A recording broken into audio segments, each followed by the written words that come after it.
Buat seorang istri, gantungkan hidupnya hanya kepada Allah. Kenapa? Dengan menggantungkan hidupnya kepada Allah, maka Allah Subhanahu wa Ta'ala akan jaga ini suaminya daripada pandangan-pandangan. Banyak baca hasbunallah wa ni'mal wakil. Hasbunallah wa ni'mal wakil disunahkan.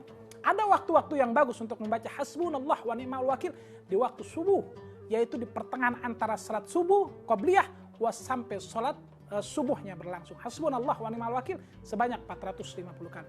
Menjelang asar atau asar wal maghrib banyak baca hasbunallah wa ni'mal wakil 450 kali. Insya Allah semua gabulnya dihajat. Ya Allah, dengan keberkahannya hasbunallah wa ni'mal wakil, saya hidup sama suami saya dunia wal akhirah.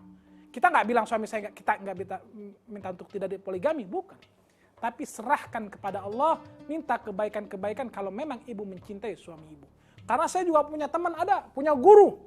Pernah ada di dalam, saya nggak bilang di dalam mana. Beliau lagi di pesantren, baca cuman hasbunallah wa ni'mal wakil. Selalu baca hasbunallah wa ni'mal wakil. Maka Allah Subhanahu wa Ta'ala, saya punya guru ini diselamatkan daripada orang-orang yang zalim kepada dia. Dan kalau ada yang zalim, atau kita menzalimi diri kita, banyak baca. La ilaha illa anta subhanaka inni kuntu minaz zalimin. Ini doanya Nabi Allah Yunus. Sampai Nabi Allah Yunus dikeluarkan dari mulut paus. Jadi kalau memang sudah terlanjur kejadian di rumah tangga, sudah hiruk pikuk luar biasa, tapi suami belum nikah lagi. Misalkan sudah tercium, kayaknya suami saya mau selingkuh. Kayaknya suami saya mau nikah lagi. Banyak baca tuh. La ilaha illa anta subhanaka inni kuntu minaz zalimin. Nabi Allah Yunus saja digobol keluar daripada ikan paus. Apalagi kita umatnya Nabi Muhammad SAW. Umat yang sangat berharga. Kenapa? Karena Rasulullah SAW yang diingat cuma siapa? Ummati, ummati, wa ummati. Jadi ketika baca la ilaha illa anta subhanaka inni kuntu minaz zalimin.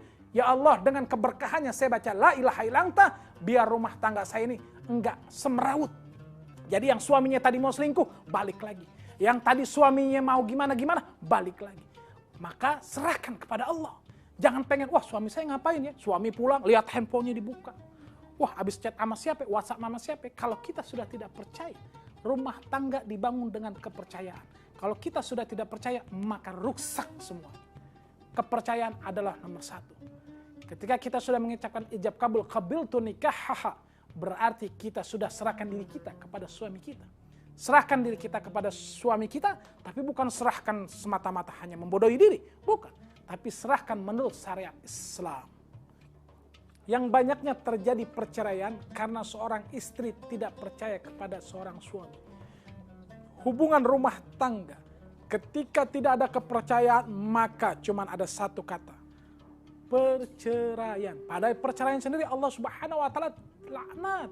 Tapi itu adalah cara-cara terakhir seorang suami untuk memutuskan untuk tidak berhubungan lagi kepada seorang istrinya. Kenapa? Banyak contoh. Misalkan si suami ini bawa ibunya ke rumah istrinya. Yang kaya ini misalkan istrinya. Kebanyakan si istri ini komplain. Kenapa? Kok kamu lebih sayang sama ibu kamu sih? Kenapa nggak sayang sama saya? Jangan. Yang namanya kita sudah mengucapkan ijab kabul qabiltu nikahaha, berarti kita sudah bukan berkawin kepada suami kita saja. Atau kita bukan berkawin kepada istri kita saja, tapi kita berkawin kepada ibunya, atau kepada mertua, atau kepada seluruh keluarganya. Hindari konflik-konflik internal kepada hindari konflik-konflik internal kepada ipar. Kenapa? Karena ipar itu luar biasa untuk menjadi penyulut. Jadi banyak hal yang terjadi ketika perceraian itu. Kenapa? Karena didasari daripada tidak kepercayaan seorang istri. Untuk apa membina hubungan kalau sudah tidak ada kepercayaan? Kalau sudah ada tidak kepercayaan, maka kecurigaan akan timbul. Ketika kecurigaan akan timbul, maka husnuzon yang akan banyak. Ketika husnuzon akan banyak, maka cuma ada satu kata, bubar. Walhasil, satu hal lagi yang bisa membuat orang bercerai. Ketika misalkan yang kaya itu adalah istrinya. Si suami sama si mertua tinggal tuh di rumah istrinya. Kebanyakan si perempuan komplain. Komplainnya kenapa? Ibu kamu jangan tinggal di sini, pusing dengarnya. Yang ada kamu kerja, saya mesti ngurusin ibu kamu. Nah karena si laki ini orang gak punya, dia kerja akhirnya berasa iya ya kesian juga ya istri saya. Nah itu kan menjauhkan dia kepada ibunya. Maka ketika Allah Subhanahu wa Ta'ala kasih sadar ini suami, maka cuman satu. aku pilih istriku atau aku pilih ibuku. Maka saya cuma bilang kepada seorang suami, tekankan dalam diri Anda, pilih ibu kamu. Kenapa saya bilang pilih ibu kamu? Ketika kamu pilih ibu kamu, maka keselamatan akan datang. Ketika kamu pilih istri kamu, maka laknatnya akan datang. Bukan berarti istri kita nggak bagus, bukan. Karena istri kita adalah ibu daripada anak-anak kita. Kita mendidik dia secara syariat. Kenapa?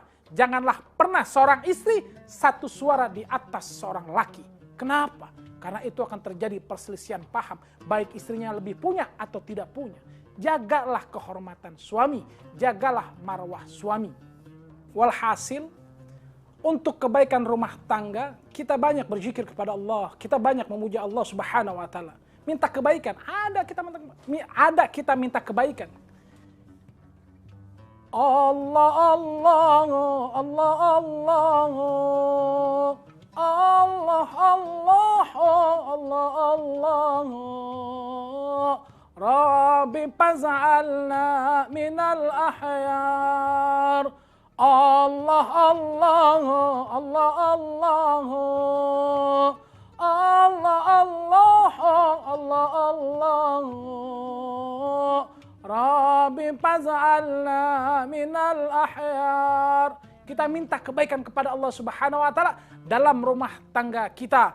Jadi ibu kalau mau suaminya tidak poligami, banyak bersenandung kepada Allah Subhanahu wa Ta'ala. Rabbi faz'alna minal ahyar. Biar Allah Subhanahu wa Ta'ala kasih kebaikan-kebaikan kepada kita. Biar Allah Subhanahu wa Ta'ala jaga rumah tangga kita. Yang penting satu hal, kalau ini pesan untuk suami. Kalau misalkan punya istri double ini, gak bisa dibilangin, suaranya ada di atas kita, suaranya lebih tinggi daripada kita. Apa solusinya? Solusinya adalah jangan bilang-bilang amani istri. Jangan bilang-bilang, ini bisa dipakai pada kaum perempuan maupun kaum laki. Kita wudunya kita tadangin tuh air. Habis tadangin, tapi airnya yang bagus nih, pakai air yang bisa diminum. Udah ditadangin, udah itu jadi tuh air. Kita bacain bismillahirrahmanirrahim, inna anzalnahu fi lailatul qadr wa ma adraka ma lailatul qadr sebanyak 36 kali kita minum mungkin ke istri kita. Insya Allah dari tadi suaranya di atas dia akan turun ke bawah. Kenapa? Dengan keberkahannya air wudu, dengan keberkahannya surat inna anzalnahu fi lailatul qadr sebanyak 36 kali, maka istri kita akan takluk. Nah, kalau ini buat istri, nah ibu jangan bilang sama suaminya. Ibu jangan bilang sama suaminya. Sama juga ibu wudu, bacain tuh surat inna anzalnahu fi lailatul qadr. Ya Allah, dengan keberkahannya surat inna anzalna, biar suami saya setia sama saya. Bukan gak boleh nikah lagi, Bu. Gak boleh, karena Islam membolehkan untuk poligami. Ya Allah, dengan keberkahannya surat inna anzalnahu fi lailatul qadr, maka ya Allah, jaga suami saya. Kenapa? Bismillahi ala nafsi wa mali wahli. Minumin, insya Allah suami ibu akan setia. Insya Allah kita serahkan semuanya kepada Allah Subhanahu wa Ta'ala untuk kebaikan rumah tangga kita. Wabillahi taufiq wa hidayah. Wassalamualaikum warahmatullahi wabarakatuh.